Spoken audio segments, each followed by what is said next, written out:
Hey guys, तो अक्सर जब आप अपना ड्राइंग रूम डिजाइन कर रहे होते हो वो डिजाइनर की हेल्प से या इंटरनेट से फोटोज सेलेक्ट कर लेते हो और जब आप उसको बनाना शुरू करते हो तब फील ऐसे आने लग जाते हैं कि यार जो हमने सोचा था या जैसा फोटो में देखा था वैसा तो बन ही नहीं पा रहा है। तो वो पीछे क्या गलतियां होती है जो आप लोग कर देते हो जिससे कि इंटरनेट पे जो फोटो देखी थी वैसी फील नहीं आ पाती और बाद में आपका पैसा डूब सकता है। तो आज वो सारे हैक्स और मिस्टेक्स मैं बताने वाला हूँ जिनको आपको ध्यान रखना है जब आप अपने ड्राइंग रूम के डिजाइन को इंटरनेट पे सिलेक्ट कर रहे हो। मैं सारे सीलिंग, फ्लोरिंग, वॉल सब कुछ बताने वाला हूँ। तो आइए वीडियो को शुरू करते हैं। तो सबसे पहले बात करते हैं ड्राइंग रूम के लेआउट की। अब जनरली हर घर में ड्राइंग रूम कैसा होता है, दरवाजा खोलो, ड्राइंग रूम के सामने वाली वॉल पे विंडो स्लाइडर होता है, लेफ्ट पे एक बड़ी वॉल होती है और राइट में एक छोटी वॉल होती है जिसपे हम टीवी या सोफा लोग रख लेते हैं। अब यहाँ पे मैं लेआउट में जो आपको सबसे इंपॉर्टेंट ट्रिक ये बताऊंगा कि आपके मन में जो पहला सवाल आएगा वो ये आएगा कि सोफा किस वॉल पे रखे, क्या वो जो एकदम बड़ी वॉल दिखाई दे रही है उस पे रखे या जो सामने की तरफ छोटी वॉल है उस पे रखे। तो हमेशा ध्यान रखो सोफा आपको उस वॉल पे प्लेस करना है जो सबसे लंबे वाली वॉल होगी और टीवी यूनिट आपको हमेशा उस वॉल पे प्लेस करना है जो हमेशा छोटी वाली वॉल पे होगी। अब इसको ऐसे समझो कि मान लो मुझे कुतुब मीनार देखना है या बहुत बड़ी बिल्डिंग को देखना है। अब मैं बिल्डिंग के इतने पास जाके खड़ा जाऊंगा, क्या वो मुझे बिल्डिंग दिखाई देगी? नहीं दिखाई देगी। तो मुझे उसके लिए थोड़ा पीछे जाना पड़ेगा। तो फॉर एन एग्जांपल मान लो छोटी वॉल पे आपने सोफा रख दिया और बड़ी वॉल पे टीवी यूनिट बना दिया। तो कितना बड़ा टीवी यूनिट बनाओगे? 10 फुट का, 12 फुट का, 20 फुट का? कितना बड़ा टीवी यूनिट? ड्राइंग रूम की जनरली चौड़ाई कितनी होती है छोटे फ्लैट्स में? 12 फुट, 14 फुट के आसपास। तो क्या आप वो 20 फुट लंबा या 15 फुट लंबा या 10 फुट लंबा टीवी यूनिट का डिजाइन कर पाओगे? और डिजाइन कर पाओगे तो क्या एक ही व्यू में सारी चीज देख पाओगे? नहीं देख पाओगे। सोफे को हमेशा बड़ी वॉल पे और टीवी यूनिट को सामने वाली छोटी वॉल पे। हाँ, अगर आपके पास थोड़ा सा प्रॉब्लम हो रहा है प्रिवेसी का, कि आपको ऐसा लग रहा है कि सोफे वाली वॉल से हमें बेडरूम की दिखाई दे रहे हैं जिसकी वजह से प्रिवेसी अंडर हो रही है, कौन कैसे दिखाई दे रहा है, तब आप छोटी वॉल पे डाल सकते हो। लेकिन करना क्या है, छोटी वॉल में एक पार्टीशन डाल के आपको एक्सटेंड करना है। जैसे कि ये फोटो देखो।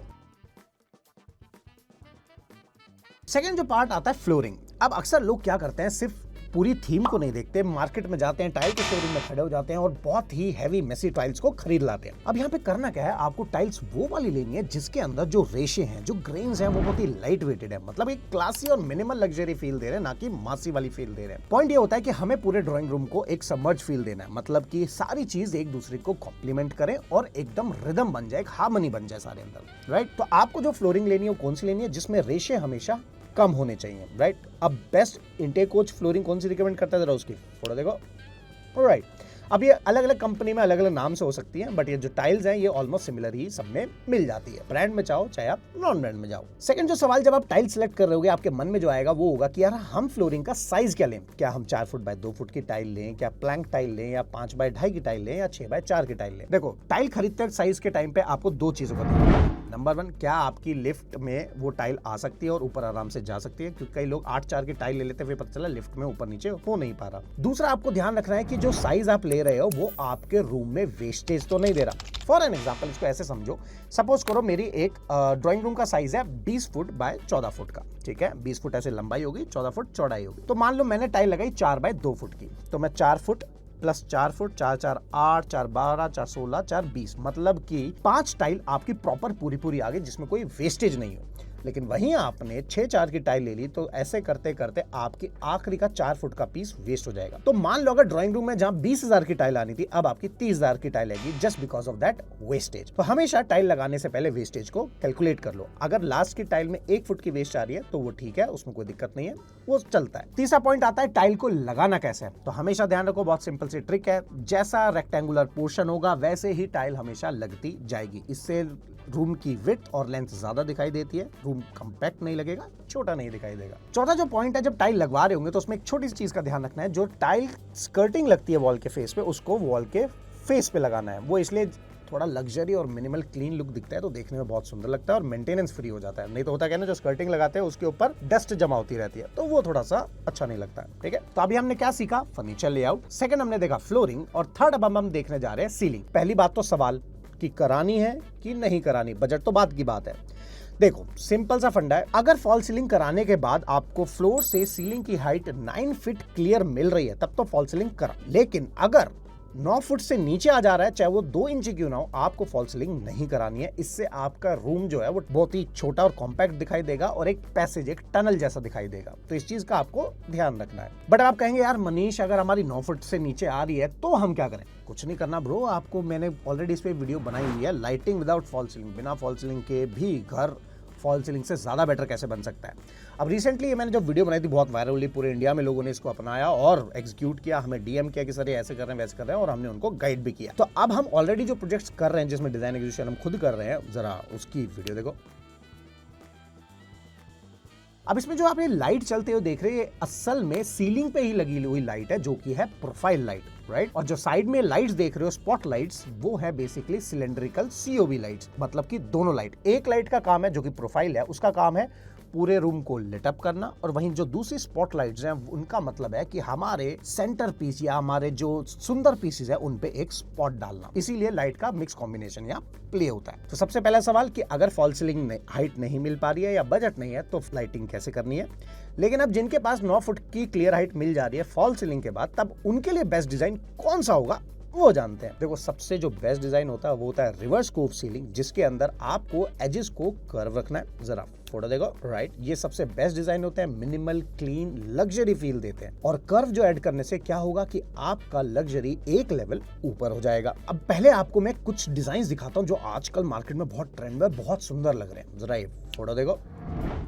अब डिजाइन अच्छे लगे, लेकिन ये डिजाइन नहीं कराने हैं। ये डिजाइन आपके पूरे ड्राइंग रूम की लुक को खराब कर देंगे। अगर ये फॉल सीलिंग का डिजाइन बना रहे हो तो बनाने के बाद आपको 10 फुट की क्लियर हाइट मिल रही है तो, अदरवाइज अवॉइड दिस डिजाइन। नहीं तो ये बहुत हैवी लग जाएगा। इसका मतलब आप ये समझो कि मैं 6 फुट का हूं और मैंने जो टोपी पहनी है वो टोपी करीब 18 फुट लंबी हो गई, तो इस तरीके से आप मान के चलो बहुत गंदा लगेगा।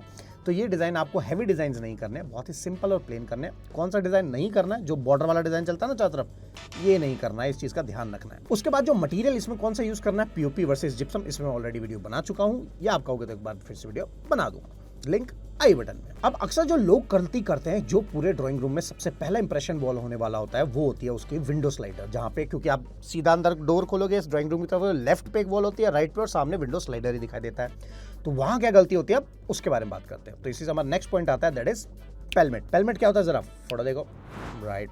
अब लोग गलती क्या करते हैं कि पेलमेट का बोर्ड जो है वो वॉल्स या वॉल ना करके बीच में लगा लेते हैं, जो कि बहुत गंदा लगता है। पेलमेट का मेन काम, मकसद क्या हो पहले वो जान लेते हैं। उसका मेन मोटिव ये होता है कि अगर उस वॉल पे एसी आना है और वहां पे कर्टेन्स भी लगने हैं, तो हम एक फेक वॉल क्रिएट करते हैं जिसपे एसी लग जाता है और अंदर से उसके कर्टेन चलते हैं। अगर ये नहीं भी करना होता तो हम ये दिखाते हैं कि कर्टेन जो है उसके ट्रैक ना दिखाई दे, उसकी रॉड ना दिखाई दे, और कर्टेन जो है ऐसे लगे कि छत से निकलते हुए आ रहे हैं और बिल्कुल ऐसा लग रहा है पैलेस वाली फील। इससे क्या होता है, एक इल्यूजन भी क्रिएट हो जाता है कि रूम की जो हाइट है वो बड़ी दिखाई दे रही है और आपका ड्राइंग रूम छोटे ड्राइंग रूम से अब एक स्पेशियस और लग्जरी ड्राइंग रूम दिखाई देगा। तो पेलमेट में आपको करना क्या है, अगर एसी लग रहा है तो ठीक है, नहीं लग रहा तो भी ठीक है। तो पेलमेट में क्या करना है, बेसिकली आपको जो उसके एजेस हैं वो कर्व रखने हैं, उससे आपका ड्राइंग रूम और लग्जरी दिखाई देगा। जरा फोटो देखो।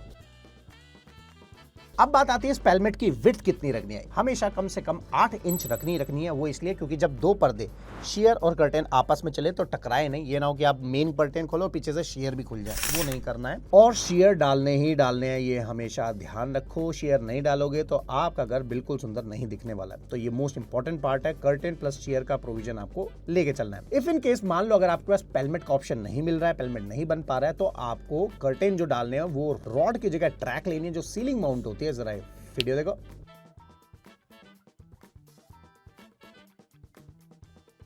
अब हमने बेसिक चीज तो जान ली कि फ्लोरिंग में क्या ध्यान रखना है, सीलिंग में क्या ध्यान रखना है, वॉल्स पे क्या ध्यान रखना है, ये तो हमने पता कर लिया। अब सबसे इंपॉर्टेंट पार्ट आता है कि अब देखो, इंटरनेट पे अगर मैं जाके लिखूंगा ड्राइंग रूम डिजाइन तो मेरे पर डिजाइन तो 1 लाख निकल के आ जाएंगे। अब मैं ये तो नहीं बता सकता कि आपको बेस्ट कौन सा लगेगा, लेकिन इंटीरियर डिजाइन ये 4 थीम में डिवाइडेड है। सबसे पहले होता है मिनिमल थीम, दूसरा होता है मिनिमल प्लस लग्जरी, तीसरा होता है हमारा कंटेम्पररी, और फोर्थ होता है हमारा इंडियन ट्रेडिशन थीम। अब मैं आपको सबसे पहले फोटोज दिखाता हूं कौन सी थीम में कौन से डिजाइन्स आते हैं। सबसे पहले मिनिमल थीम की फोटोज देखो। अब मिनिमल प्लस लग्जरी की। अब मिनिमल लग्जरी वो होते हैं जिसमें बेसिकली कलर्स जो हैं ग्रे, बेज, व्हाइट, इन ही टाइप की फैमिली के कलर्स का यूज होता है। ये एकदम लग्जरी, एवरग्रीन, सॉफ्टर और न्यूट्रल टोन रहते हैं। मतलब कि आप जब भी अपने ड्राइंग रूम में घुसोगे तो एक पीसफुल और शांत वाइब आएगी। वही मिनिमल प्लस लग्जरी में ये होता है कि मिनिमल तो है ही है, थोड़ा सा लग्जरी के एलिमेंट्स भी ऐड हो जाए, जिससे कि एक स्टेटस बना रहे कि हाँ भाई काम ने भी रिच काम कराया हुआ है। वहीं पे कंटेम्पररी थीम इसके बिल्कुल आउट ऑफ द बॉक्स होता है। ये होता है बिल्कुल एकदम शोशाबाजी टाइप, मतलब कि फुल ऑफ कलर्स और बहुत अमेजिंग कलर्स आएंगे उस टाइप में कंटेम्पररी चले जाता है। थर्ड जो होता है अपना, that is Indian tradition theme. इसमें आगे वो टाइप की थीम जिसमें बोहो थीम, जापानी थीम, जिसमें वुड का ज्यादा यूज होगा। हर जगह मुझे वुड की ज्यादा फील आएगी और नेचर के एलिमेंट्स की फील आएगी as compare to luxury and minimal feel. अक्सर सबसे बड़ी गलती क्या करते हैं, हम इंटरनेट पे जाते हैं, फोटो देखते हैं, डाउनलोड करते हैं, काम शुरू करा देते हैं, लेकिन बजट कैलकुलेट नहीं करते। तो आपको क्या करना है, पिंटरेस्ट पे आप जाना है, इंटेक कुछ लिखना है, वहां पे हम अपने फोटोज अपलोड कर रहे हैं जिसके नीचे हम बजट लिख के दे रहे हैं कि